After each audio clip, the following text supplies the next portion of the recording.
اور جب فرشتے آگ کی سلاخیں اس آنکھ میں پھیریں گے تب وہ انسان ان فرشتوں سے کہیں گے ہم پہ رحم تو کرو نا، ہم قابل رحم ہیں، ہم پہ رحم کرو، ایک لیے رحم کرو۔ وہ کہیں گے ظالم تو دنیا میں اللہ کی نافرمانی کرتا تھا، زنا کرتا تھا، حرام دیکھتا تھا، اور آج ہم سے کہہ رہا ہے کہ ہم رحم کریں، ہم تو اللہ کے بندے، تو نے نافرمانی کی اللہ کی، ہم نہیں کر سکتے۔ اللہ کی طرف سے جو حکم ہے ہم وہ ضرور کریں گے۔ اللہ اکبر۔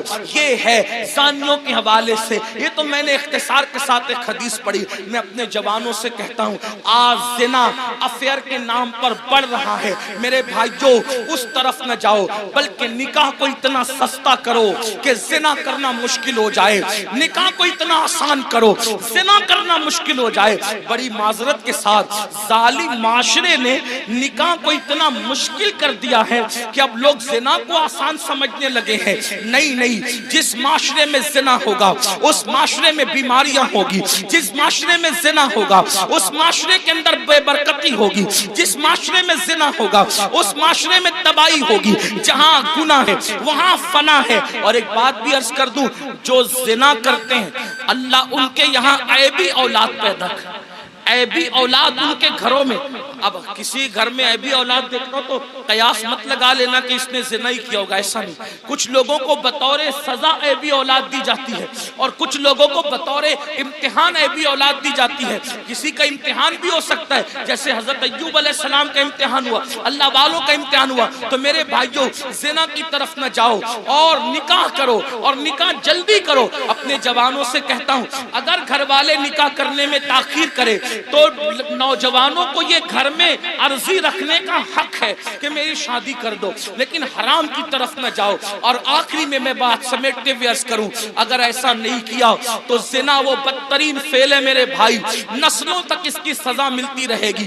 روزی میں برکت نہیں ہو سکتی، روزی میں کبھی برکت نہیں ہو سکتی، چہرے کا نور اٹھا لیا جائے گا، عمر گھٹا دی جائے گی، کہیں پناہ نہیں ملے گی۔ جنہوں نے جوانیوں میں زنا کیا ہے بڑھاپا اس قدر ان کا دردناک ہے، وہ بستر میں منہ چھپا چھپا کر روتے ہیں لیکن ان کو موت نہیں آتی، وہ موت مانگتے ہیں ان کو موت نہیں آتی۔ جوانی میں پاپ کرنے والے، جوانی میں آوارگی کرنے والے، جوانی میں عیاشی کرنے والے، جوانی میں عیش کرنے والے دردناک زندگی گزارتے ہیں، کوئی پوچھنے والا نہیں رہتا، اس لیے کہ جس کی طرف سے خدا کی نظر رحمت پھر جاتی ہے ان کا کوئی پرسان حال نہیں۔ اس لیے میرے بھائیو آج سے پہلے اگر گندی فلم دیکھی ہو، آج سے پہلے کوئی زنا کا کام کیا ہو، آج سے پہلے کسی لڑکی سے ناجائز تعلقات رکھا ہو، آج سے پہلے کسی لڑکی کو پاپ کی نظر سے دیکھا ہو، آج کی اس محفل میں سچی توبہ کر لو، کیونکہ توبہ کا دروازہ کھلا ہوا ہے اور آج ہی کھلا ہے۔ جس دن مر جاؤ گے روح کا جس رشتہ جسم سے ٹوٹ جائے گا، توبہ کا دروازہ ہمارے لیے بند ہو جائے گا۔ اللہ ایک بزرگ مجذوب تھے، وہ بستی میں لوگوں سے کہتے تھے لوگوں اللہ سے صلح کر لو، لوگوں اللہ سے صلح کر لو، لوگوں اللہ سے صلح کر لو۔ بستی میں کہتے پھرتے تھے لیکن اللہ والوں کی بات پہ کون توجہ کرتا ہے۔ اور جب قبرستان میں دیکھا گیا تو قبرستان میں کہتے تھے اے اللہ ان سے صلح کر لے، اے اللہ ان سے صلح کر لے، اے اللہ ان سے صلح کر لے۔ تو لوگوں نے کہا بابا بات بستی بدلتی ہے، بات بدلتی ہے، آپ بستی میں کہہ رہے تھے کہ لوگوں اللہ سے صلح کر لو اور قبرستان میں کہتے ہو اللہ ان سے صلح کر لے، جملہ کیوں بدل گیا قبرستان میں؟ بزرگ فرماتے ہیں بابا بات یہ ہے کہ جب انسان زندہ تھا تو اللہ اس سے صلح کرنا چاہتا تھا، اللہ اس سے صلح کرنے کے لیے تیار تھا، اسی لیے کہہ رہا تھا اللہ سے صلح کر لو۔ اللہ بندے کو، زندہ بندے کو روزانہ پکار کر کہتا ہے، رات کے آخری حصے میں اللہ کہتا ہے اے میرے بندو، رات کے پاپیوں، رات کے مجرموں، آؤ صبح پھوٹنے سے پہلے توبہ کر لو تاکہ اپنے دامن کرم میں، دامن رحمت میں تمہیں چھپا لوں، جگہ دے دوں۔ اللہ ہر رات پہلے آسمان پر تجلی کرتا ہے جیسا کہ اس کی شان ہے اور اپنے بندوں سے کہتا ہے آؤ مجرموں میری بارگاہ میں توبہ کرو تاکہ میں تمہیں معاف کر دوں۔ اور جب سورج غروب ہوتا ہے تو غروب ہونے سے پہلے پھر صدا لگاتا ہے جیسا کہ اس کی شان ہے، آواز دیتا ہے بندوں کو